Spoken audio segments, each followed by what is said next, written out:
Quando nasce um bebê com T21, nasce também uma nova forma de maternidade, uma que aprende, que desaprende, que ressignifica o tempo todo. Eu sou Jordana Garcia, esse é o MotivaCast, onde ciência e afeto andam de mãos dadas. Olá, eu sou Daniel Rezende e hoje a gente vai ter uma conversa com uma médica que é referência e porto seguro para muitas famílias aqui no Distrito Federal. Doutora Moema Arcoverde, que eu tenho um prazer de receber aqui junto com a Jordana no nosso MotivaCast, que eu tenho um carinho muito especial, isso não tenho palavras para dizer o carinho que eu tenho com a doutora Moema, ela é pediatra e é especialista em trissomia do 21. O tema de hoje vai muito além do diagnóstico, é sobre o cuidado que começa no olhar, não no exame. Doutora Moema, seja muito bem-vinda ao nosso episódio. Gratidão por estar aqui conosco.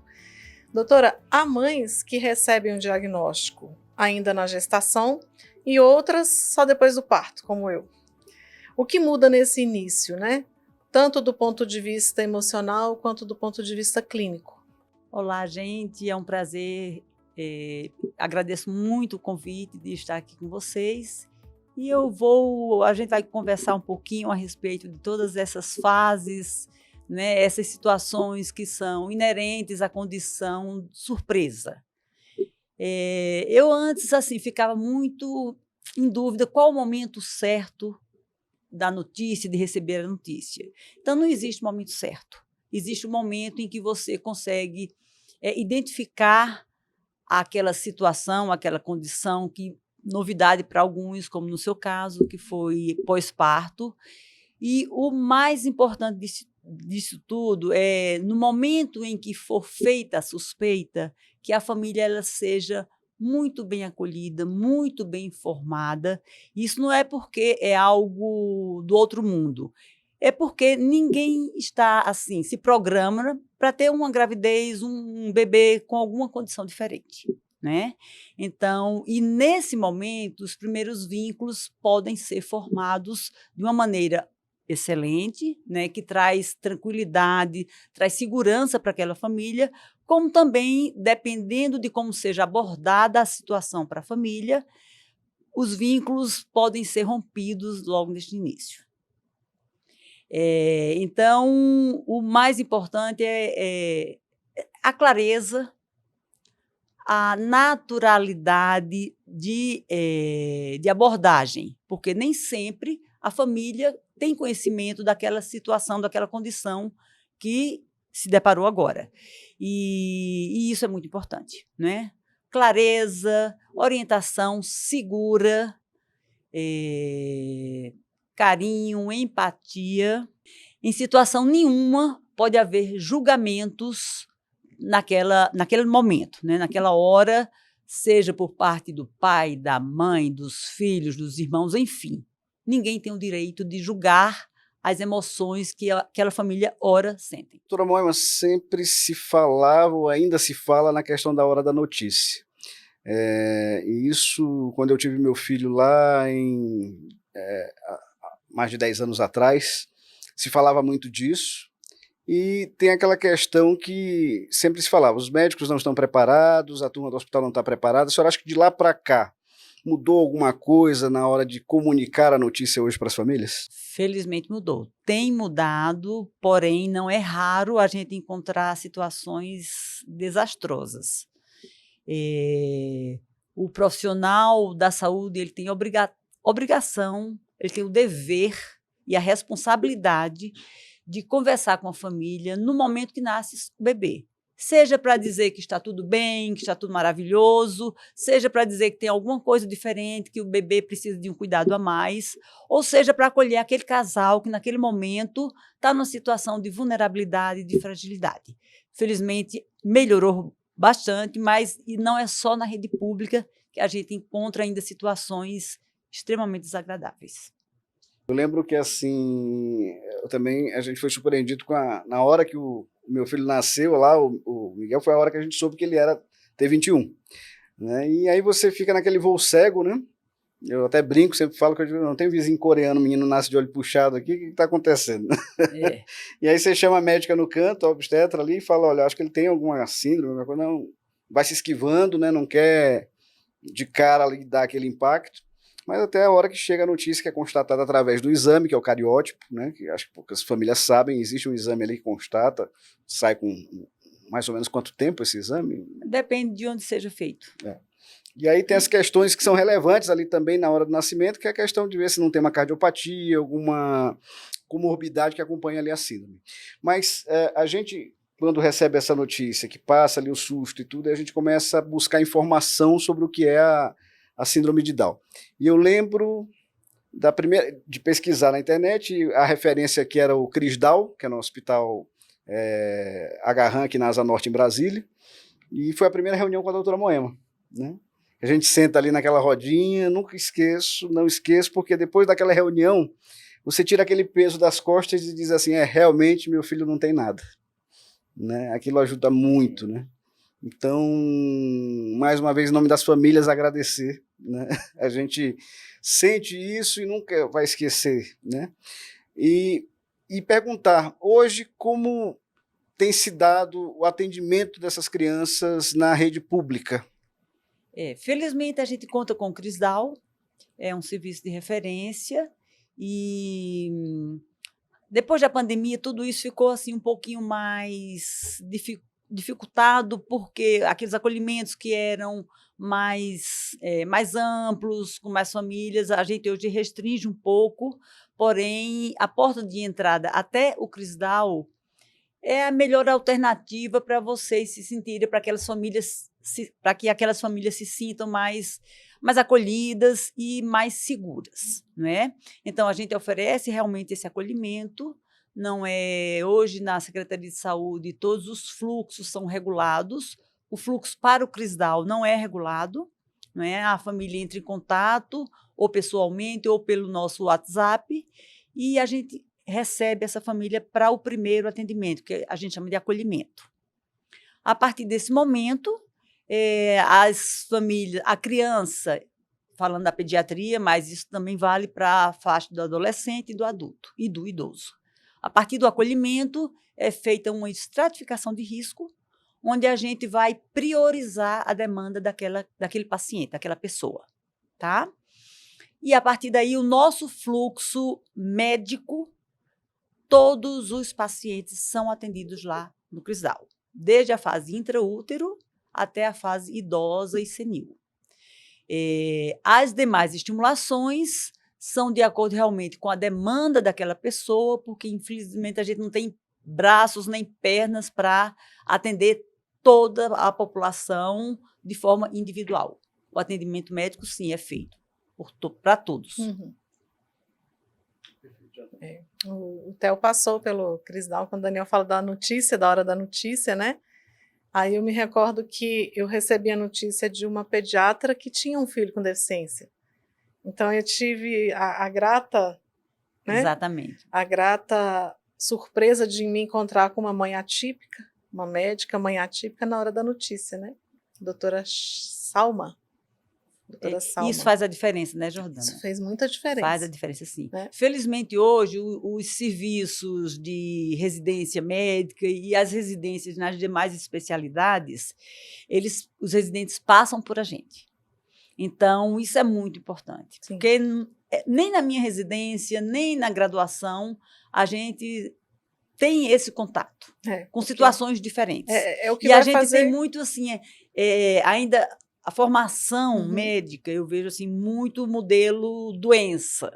Então, muito modelo doença. A gente aprende a tratar, aprende, mas a gente não aprende a prevenir. A gente não aprende a lidar com situações diferentes de uma forma mais natural e mais tranquila. Isso. E aí foi o primeiro nome que eu ouvi dentro do hospital, dentro da maternidade, foi Moema. Oh, que bom. Você vai procurar a doutora Moema no Crisdal. Oi? Porque lá o seu filho vai fazer o que é preciso, né? Que ele vai precisar de...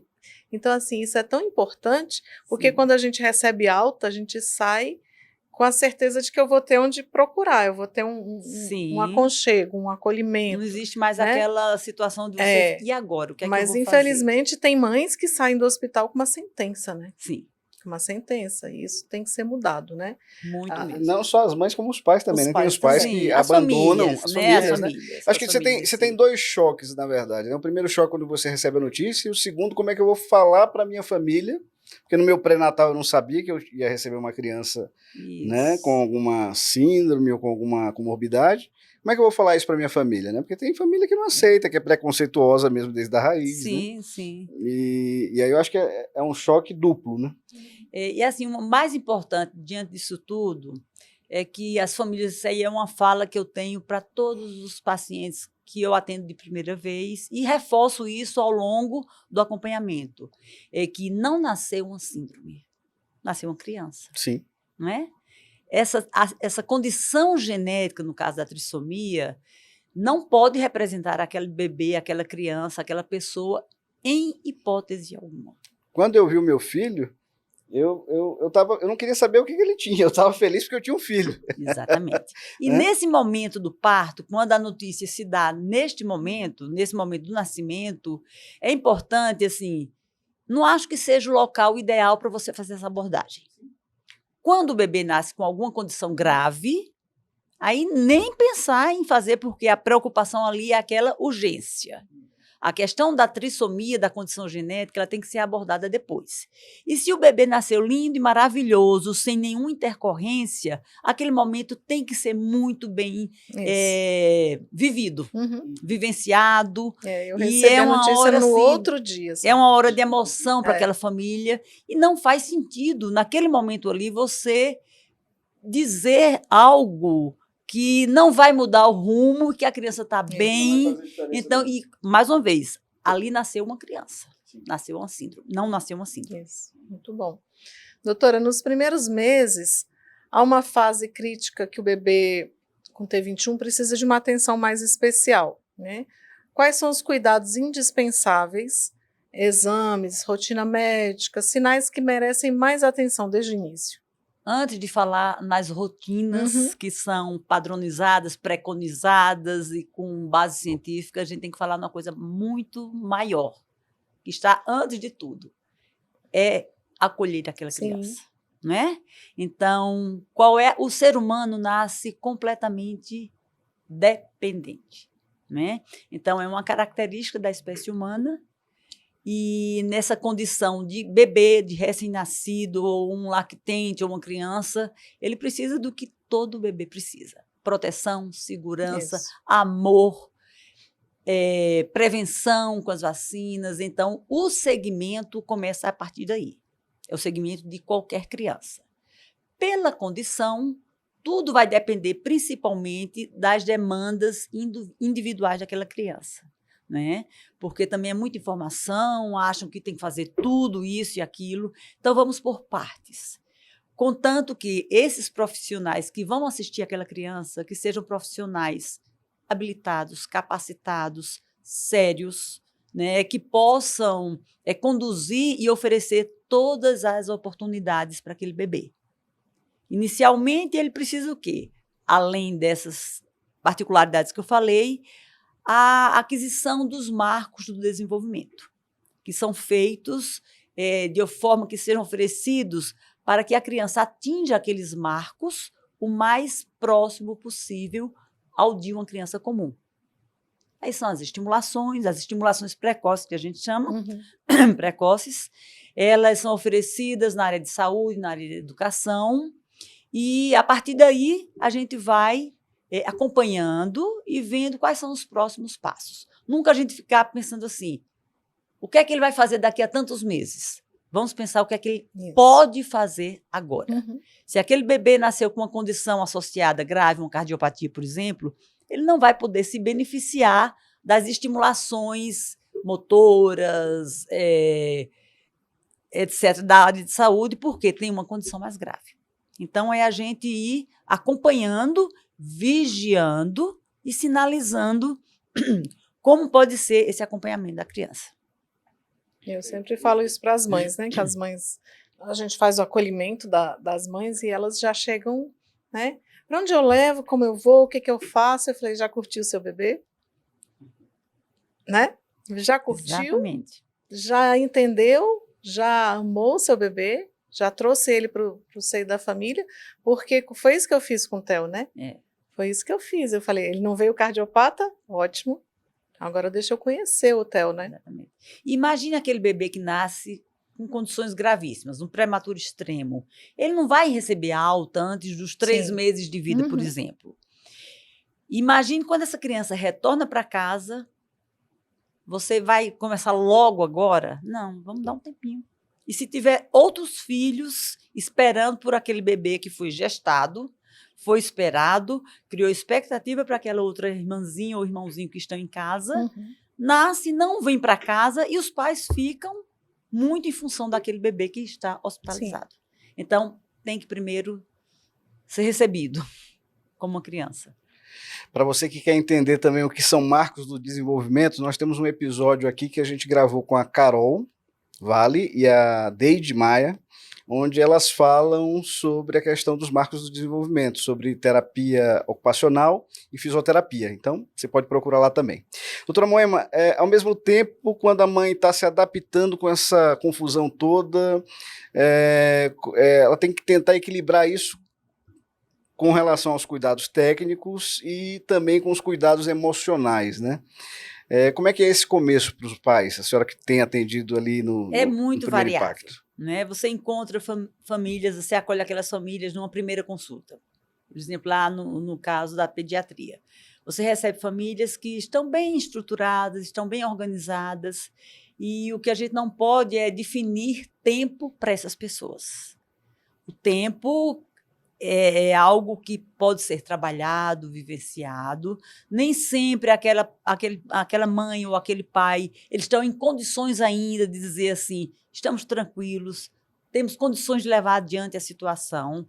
Então, todo esse processo requer tempo, requer cuidar dos cuidadores, porque se aquela família não tiver o mínimo de assistência, ela não vai ter condição nenhuma de oferecer o mínimo de assistência para o seu filho. E entra também aquela confusão toda na cabeça da família, de tentar entrar numa corrida infinita achando que vai conseguir equiparar ou deixar aquela criança que tem a trissomia como uma criança típica, né? Diz, não, nós temos que fazer tudo isso que ele vai ficar normal. É uma concorrência injusta com ele, porque ele tem um cromossomo a mais. Ele tem uma condição que talvez não lhe permita fazer tudo que uma criança comum faz. Mas ele também tem muito potencial que poderá fazer tudo que uma criança comum faz. Ou até outras coisas que devem ser exploradas. Né? Exatamente. Eu não gosto de dizer assim, cada um no seu tempo, porque esse tempo pode ser, não é? Sim, também. A gente tem que entender que, dentro dos marcos do desenvolvimento de uma criança com T21, a gente tem que empolgá-la, tem que apropriá-la, tem que dar essa oportunidade para que ela faça o mais rápido possível. Doutora, a gente ouve muito falar em tratamento, mas pouco sobre prevenção, né? O que significa prevenir dentro da T21, né? E por que isso começa ainda na pediatria? Veja só, a questão da prevenção eu começo até antes, desde a fase intrauterina. Então, o momento da notícia, se foi descoberto durante a gestação, vai permitir que aquele bebê seja assistido adequadamente, né? Então, aquele bebê que tem uma condição associada, uma cardiopatia grave, alguma outra coisa, ele não poderá nascer nunca um parto domiciliar, ou então num lugar que não tenha assistência adequada. Então, isso aí já é a prevenção de quê? De complicações que podem ser evitadas e controladas. Sim. A partir do momento que os atendimentos começam a ser feitos dentro da pediatria ou dentro das estimulações outras, a prevenção se dá em tudo, não é? Então, por exemplo, um bebê, uma criança com T21 tem muito mais predisposição para ter alterações oftalmológicas. Se aquela criança não for seguida por alguém que saiba disso e que oriente aquela família, ela pode perder muito em termos de comprometimento visual. Sim. Né? Se ela não souber que aquilo é necessário, que é importante, ela vai ter. Então, todo o segmento que a gente faz, que é definido pela Sociedade de Pediatria, pelo Ministério da Saúde, vão sair em breve as novas diretrizes da pessoa com deficiência. Então, assim, tem que ter esse acompanhamento, tá? Não precisa ser um especialista. Basta que seja uma pessoa, um profissional que conheça e que busque as informações. A caderneta de vacina, a caderneta da criança de 2010, ela tinha uma página só sobre trissomia e, do outro lado, autismo. Na nova caderneta, isso foi tirado. Infelizmente, porque se você encontrasse um profissional no interiorzão do Brasil, ele saberia como conduzir. Mas um pediatra que esteja numa situação tranquila, atualizado, ele vai buscar.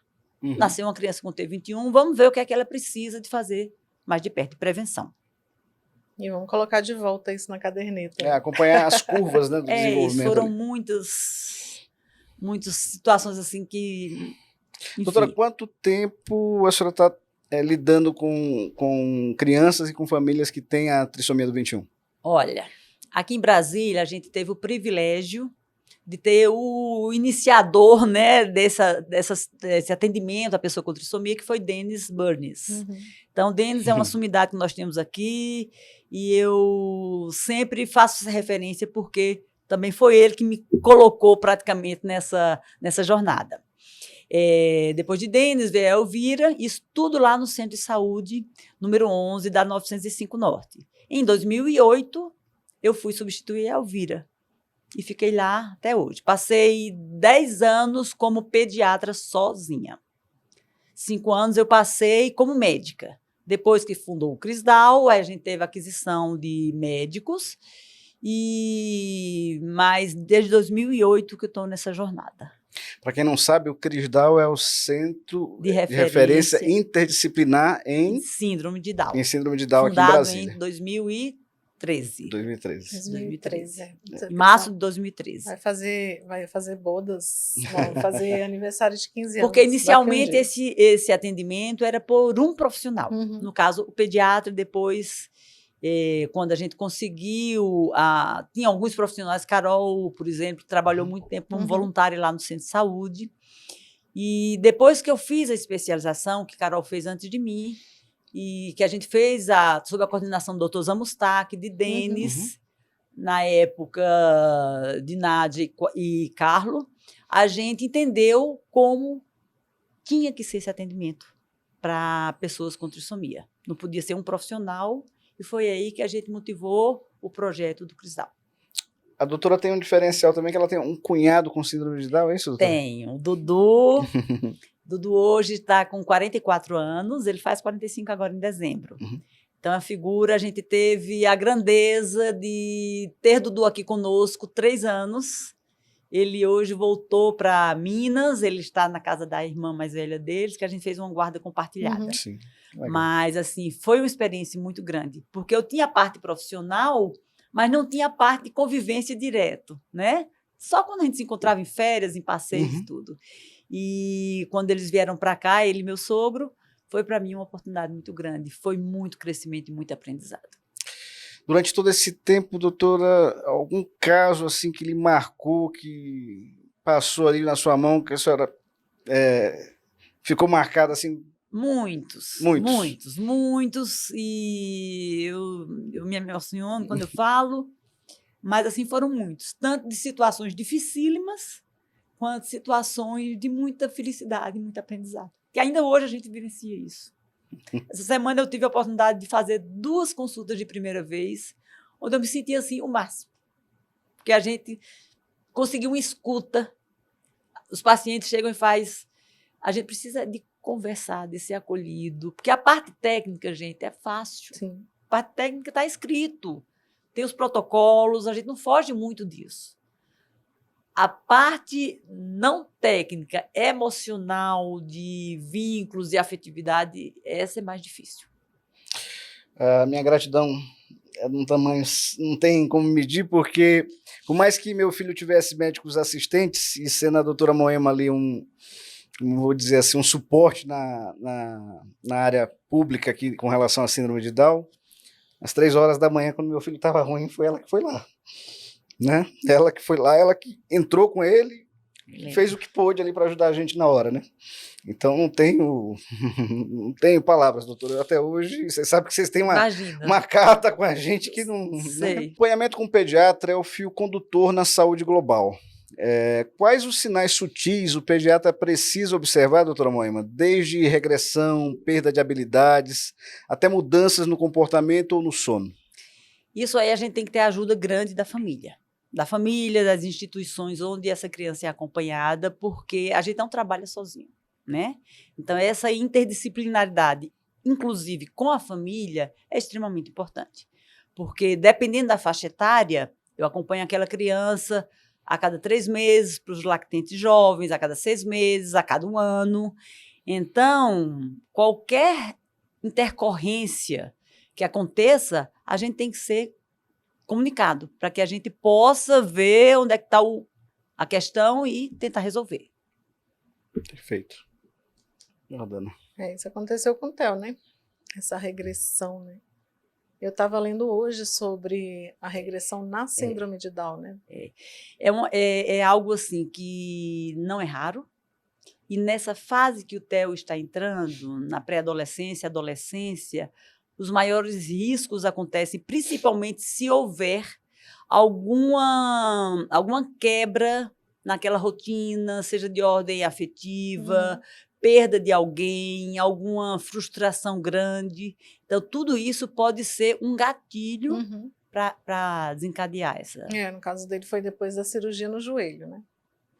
Só aproveitando esse momento, doutora, quais as comorbidades mais comuns hoje que abrangem esses indivíduos? Vamos falar não em comorbidades, porque comorbidades é o quê? É uma doença associada a outra. Então, a gente hoje fala em condições clínicas associadas à trissomia. Essas condições clínicas, sim, são doenças, mas a trissomia não é. Então, a gente não fala sobre comorbidades, tá? Então, as condições clínicas associadas, a mais frequente é a cardiopatia, né? Que a congênita, tendo sido resolvida, acabou. Outras que possam aparecer no futuro não estão relacionadas com a cardiopatia que foi corrigida. Tá? A congênita, um exemplo, é a tetralogia de Fallot, é congênita? As cardiopatias mais frequentes são os defeitos do septo atrioventricular. São aquelas comunicações interatriais, interventriculares. A tetralogia de Fallot, que são 4 alterações no coração de uma vez. Então, as cardiopatias congênitas podem ser essas que são cirúrgicas e podem ter cardiopatias simples, que resolvem espontaneamente, sem precisar de intervenção cirúrgica. E aí vem aquele indicativo de sempre antes de começar o desenvolvimento ali da fisioterapia, da terapia ocupacional, sempre passar pela pediatra por uma avaliação nesse sentido. Se o bebê não tem cardiopatia, o próprio pediatra ele tem condição de fazer essa avaliação. Tá? Se tem alguma cardiopatia, dependendo de qual cardiopatia seja, aí tem que ter avaliação cardiológica para que ele possa ser liberado ou não para as estimulações. Perfeito. Porque um esforço maior pode ser comprometedor para aquela criança que tem problema no coração. Aí, voltando, nós temos então a cardiopatia, que é a principal, né? O que mais, doutora? Bom, as outras alterações que são comumente mais encontradas, tem as alterações da tireoide, em específico o hipotireoidismo. O congênito não é tão frequente como o hipotireoidismo adquirido em qualquer fase da vida, tá? Até mesmo aquele hipotireoidismo que a gente considera subclínico, que não tem indicação de medicação, nada, é só acompanhamento. Mas por isso que você tem que vigiar, fazer as consultas periodicamente, porque para saber se aquela criança precisa ou não de um acompanhamento em menor tempo de espaço, de uma consulta para outra. As alterações audiológicas, e a gente tem que lembrar que os órgãos sensoriais são a base para o aprendizado. Principalmente o Down, que ele aprende vendo. A visão deles é boa. Se tiver qualquer coisa que atrapalhe ali, ele vai ficar com prejuízo no aprendizado. A audição, a memória de curto prazo deles não é boa. Por isso que tem que ter avaliação periódica, aquela criança que pode não estar indo bem na escola, pode não ter desenvolvido ainda uma linguagem verbal, outra linguagem comunicativa. Porque quando a gente fala assim em comunicação, a gente não está falando de fala, não é? Sim. Mas tudo isso, antes de você dar qualquer diagnóstico, que às vezes hoje está na moda autismo, né? Hoje é uma moda muito grande e não estou subestimando, porque é uma condição que é muito mais frequente no Down do que numa criança comum.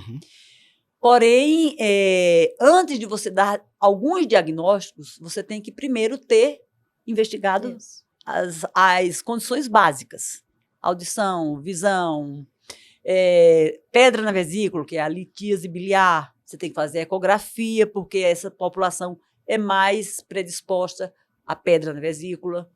Então, as alterações hematológicas, as anemias, as leucemias, outras alterações hematológicas que, se comparadas à criança comum, o Down tem mais predisposição. Então, são condições que você tem que acompanhar para você poder afastar qualquer causa que possa prejudicar o desenvolvimento daquela criança. Eu sei que a senhora falou a respeito da questão do... Aqui no DF hoje tem a questão da formação dos médicos passarem por isso hoje, mas na sua percepção, como é que está a formação dos médicos hoje a nível de Brasil? A senhora acha que tem... Sei que é difícil a gente falar contra a própria classe nesse momento, mas assim, infelizmente, o que é que a gente vê? Tem hoje faculdades de medicina inúmeras. Então, desde que seja uma faculdade reconhecida pelo MEC, com notas de pontuação adequada e tudo mais, ótimo. Mas isso nem sempre é o que acontece, né? Isso é preocupante, porque hoje você vê também assim muita... Eu digo que o pediatra é um clínico geral, porque você vê assim, um atendimento pediátrico e um atendimento na clínica geral, na clínica médica, no pronto-socorro. Então, um atendimento pediátrico, você examina a criança. Do ouvido ao dedo do pé. Um clínico geral, não. Você vai numa emergência, você direciona a sua queixa e, às vezes, você nem é examinado. Verdade. Então, hoje precisa muito de uma revisão de valores, né? Para o profissional de medicina. Para qualquer profissional, gente. Sim. E nesse tempo, doutora, apareceu alguma novidade voltada para a saúde da população com trissomia do 21? Eu lembro que acontecia aí, por um tempo, o estudo da memantina, de repente apareceu uma história que no Japão desenvolveram uma vacina, isso procede? Hoje a gente, assim, todos os estudos que já estão em evidência, comprovados, são seguros. Mas tudo aquilo que está em fase de testes, de ensaios, a gente tem que ter muito cuidado. Por quê? Por exemplo, alguns testes com a memantina e com outros como eu digo assim, produtos e tudo mais, para aquela população que está agora, ela vai saber disso daqui a uns 20 anos. Então, você fazer esses ensaios em crianças, tem que ter muito cuidado, tá? Então, eu acho que a ciência está à frente. E que as pessoas, assim, a gente vê muita moda hoje, usa isso, usa aquilo, usa isso, usa aquilo. E no desespero, então, os pais compram as ideias, né? Compram. O pior ainda é que, quando existem profissionais que asseguram que aquilo ali é algo que está sendo feito, mas às vezes não está. Tem comprovação científica, né? A palavra do profissional, mas sem comprovação científica. A gente vê muito isso, doutora, nas famílias de autistas, né? Sim. Como o Theo tem autismo também, como eu participo de muitos grupos, né, de famílias de autistas, a gente vê essa busca desesperada, né? Que às vezes a gente não vê tanto nas famílias com T21, a gente vê nas famílias de autista. Então, eu lembro que eu trabalhei na delegacia do consumidor E eu recebia muitas denúncias lá de, né, gente que vendia água que curava o autismo. É isso mesmo.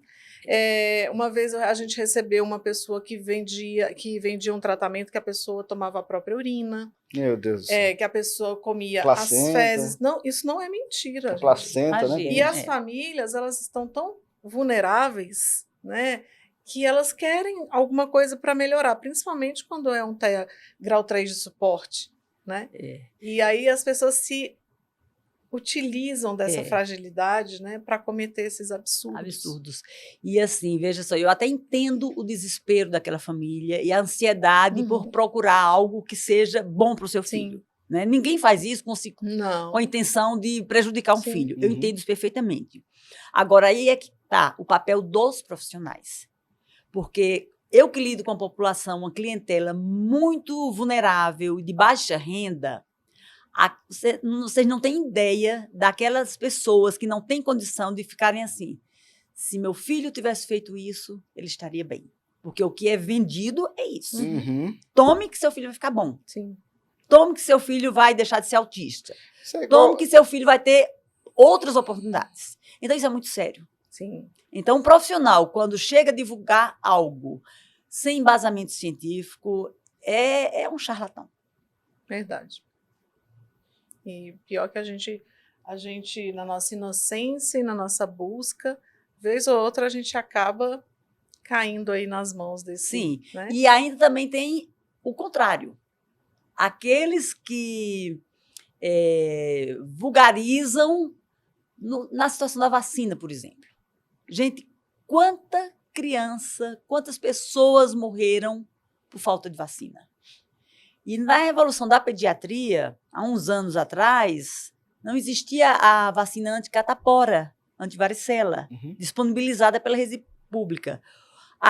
Na minha época de residência, os óbitos por varicela eram muito altos. Você vê, depois da vacinação, que entrou no calendário do SUS, a diferença. Poderia entrar a vacina da meningo B, né, doutor? Que é tão cara. É tão cara, mas assim, por exemplo, algumas vacinas já vão ser incluídas para todas as crianças a partir de 2026. A pneumocócica, a 15, a 20 e outra. Vai sair a pneu 10, que atualmente na rede pública só é disponibilizada a pneu 10. A 13 a gente tem que fazer particular, né? Porque são 3 sorotipos diferentes e os mais frequentes. Mas essa população não era beneficiada. Doutora, então, tem melhorado. Vamos aproveitar o gancho da pneumo? Vamos falar de sorologia, que eu estou lembrando que Theo fez essas vacinas. Eu lembro que o Dr. Zan pediu uma sorologia, porque na T21... Sim, a resposta dele, a pneumococo dele não é boa. É isso mesmo, né? O Theo não teve a resposta. Hoje em dia, a gente não já usa mais esse critério de ficar vacinando, repetindo sorologia, vacinando, repetindo sorologia. Não. Né? Se a criança tem uma doença imunológica de base, ela entra noutros critérios.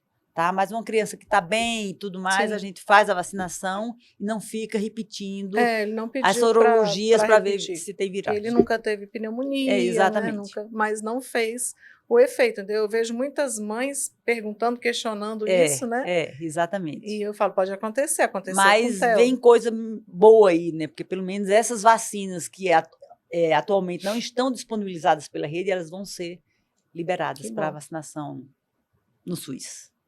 Bom saber. Vamos para a parte da introdução alimentar, a tão fadada introdução alimentar, né? Ele é um momento cheio de expectativas, né, para qualquer família. Na T21, ela traz os desafios próprios, né? E quais são os cuidados com textura, mastigação, com a parte sensorial, com refluxo, nesse início? Eu vejo assim, a questão da vacinação, gente, da alimentação, introdução alimentar, tem que ter muito bom senso, não é? Dentro da particularidade da pessoa com T21, que a primeira dentição é tardia, as trocas são tardias, às vezes existem dentes definitivos que não existem, a agenesia dentária. A questão de firmar o pescoço. Exato. O controle básico, prioritário para a introdução alimentar é controle cervical, tá?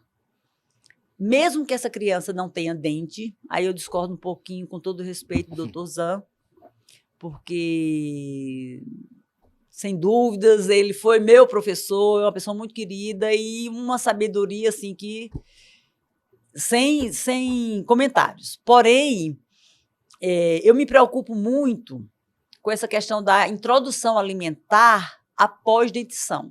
Se a gente sabe que na T21 vai demorar.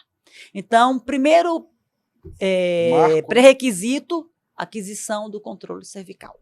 Sem isso, de jeito nenhum. Lembrando-se de que a amamentação ao seio materno é prioridade indiscutível. Se puder 6 meses exclusivo, melhor ainda. Não que com 6 meses tenha que dar outra fórmula, não é isso.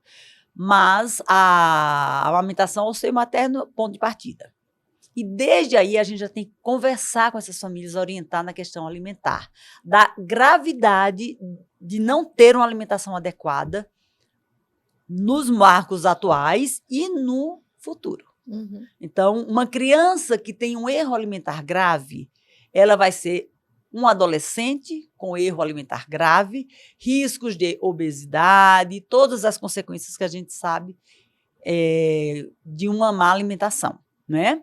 Então, o critério é esse, é usar o bom senso, a gente tem que adequar muito aquele cardápio infantil à realidade da família. Não adianta você preconizar que ele coma castanhas, peixes e tudo mais, se aquela família não tem feijão com arroz. Então, o bom senso sempre tem que estar junto com a nutrição e os orientadores. Isso.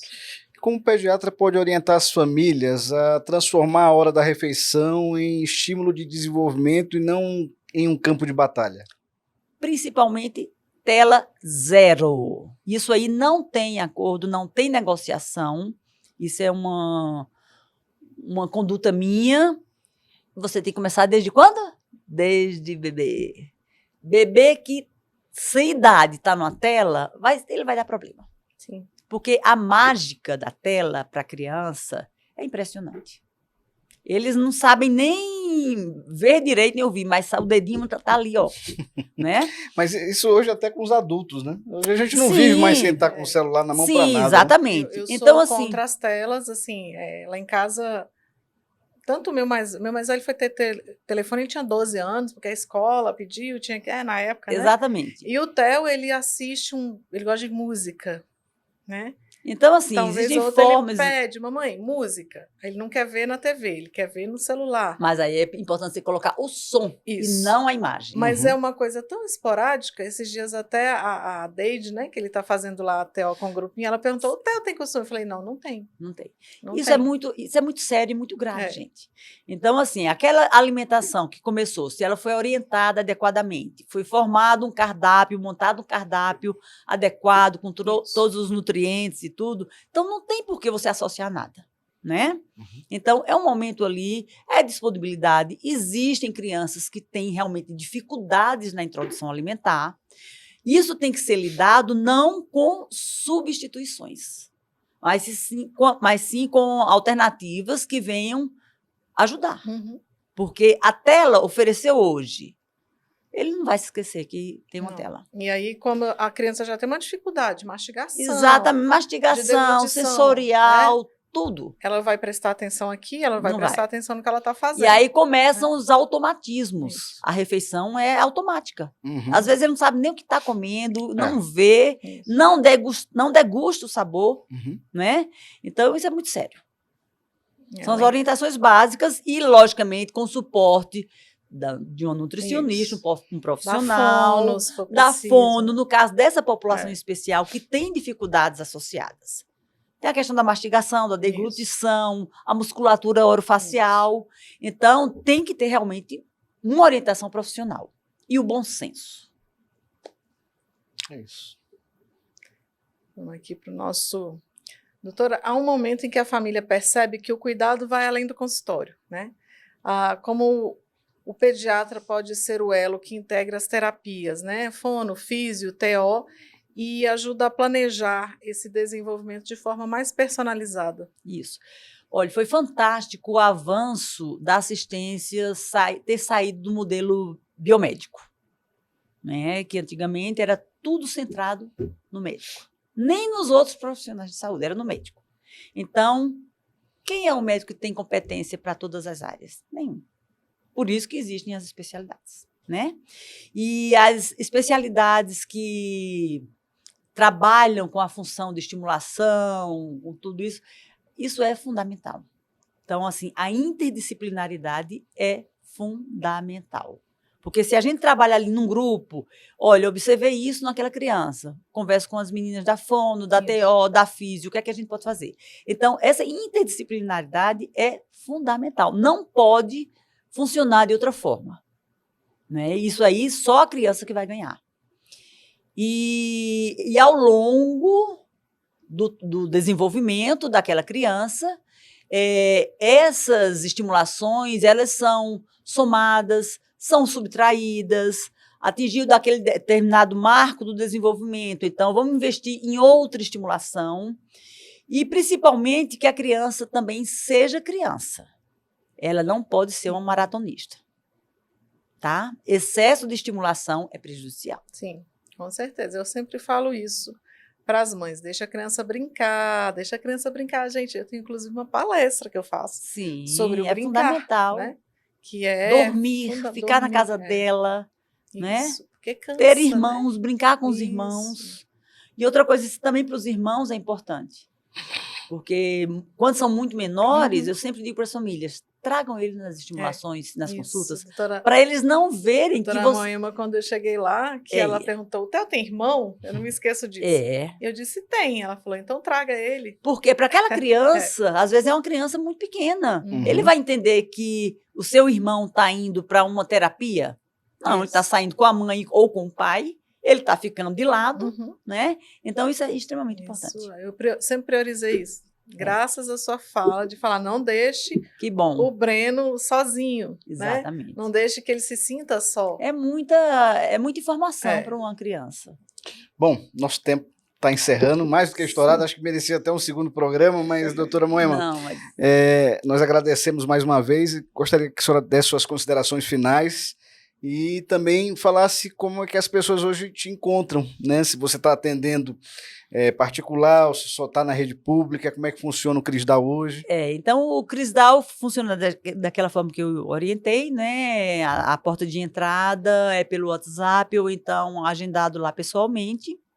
Eu trabalho lá, faço 40 horas ainda no Crisdal, então eu não tenho disponibilidade para consultório, nunca foi assim o que eu priorizei, né? Depois que eu comecei a trabalhar com crianças com essa condição. Porque uma consulta, num consultório e tudo, é difícil, porque você tem uma agenda, é uma coisa. Eu estou ali no Crisdal, quando começam a me cobrar produtividade, eu falo, pode parar. Eu passo de 1 hora a 3 horas com a família e isso, para mim, é o suficiente. Faço os atendimentos, sim, domiciliares, mas a minha carga horária prioritária é lá no Crisdal. E o que é que eu posso dizer, assim, para a gente tentar fazer um fechamento aqui? Tenham seus filhos como pessoas que têm potenciais, têm limitações como todos nós, né? E acreditem. Agora, para que vocês acreditem e que gerem as suas próprias expectativas, vocês têm que dar a oportunidade deles tentarem. Isso. Acho que é isso o básico. Então, Jordana, algum... Eu só queria agradecer, doutora Moema, né? Assim como o Daniel, a doutora Moema é nosso ponto base, né? Quando a gente recebe a notícia, né, de ter 21, pelo menos em Brasília, né, doutora? Graças a Deus a gente tem aqui uma turma muito boa. Tento continuar assim, porque Moema, eu acho que é muito importante. Apesar de que a fila é grande, né, doutora? As pessoas têm... Todo mundo quer ser atendido no Crisdal. Mas hoje a gente não conta mais com a fila. Não? Assim, na época que eu passei com os pediatras sozinha, 10 anos, então eu não recebia crianças bebês. Recebia com mais de 2 anos. Hoje a gente tem uma lista de espera. Este ano complicou um pouquinho, porque uma das nossas pediatras, a Beatriz, se aposentou e a Caroline está de licença gravidez, a maternidade. Então, são menos 2 no estoque, né? Mas ainda somos uma equipe de 4 pediatras, todos disponíveis e assim, dentro do possível a gente tem feito a lista andar. Que ótimo, maravilha de notícia. Muito obrigada, doutora, pela disponibilidade, por estar aqui conosco. Eu que agradeço. E lembrando que hoje nós falamos de primeira infância, de pediatria, e que o Instituto Mote está com um e-book sensacional lá no Hotmart, falando sobre esses primeiros passos, sobre a primeira infância, os primeiros cuidados para as famílias que estão chegando. É um e-book de acolhimento e de informação. Obrigado, doutora. Para você que nos acompanha, nosso muito obrigado. Não deixe de curtir, compartilhar. Até o nosso próximo encontro. Até lá.